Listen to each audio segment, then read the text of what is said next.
11 kidnapped passengers from the March 28 Kaduna train attack who were released last weekend have been reunited with their families. The victims were released by their abductors following a series of negotiations with the federal government after spending 11 weeks in captivity.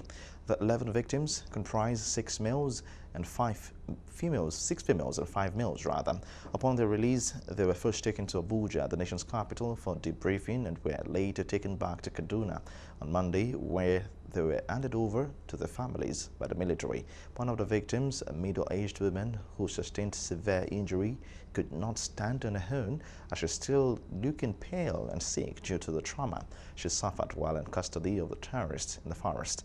It is nevertheless a happy reunion for the Musawa family as they celebrate the release of their daughter, Amina, who was among the kidnapped passengers from the March 28th train attack in Kaduna State. Although it is a breath of fresh air for Amina, her joy and that of her extended family seemed not to be complete as her husband, who was kidnapped along with her, was not in the first 11. He and 50 others are still with the abductors in the forest. Still gripped in shock by what they went through while in captivity, Amina, like the other freed passengers, were unwilling to speak to newsmen. But their relatives, who obviously are happy with their return, commended the federal government for facilitating the release of the first batch of the victims. However, they are saddened that 50 other victims of the train attack are still left behind with the abductors.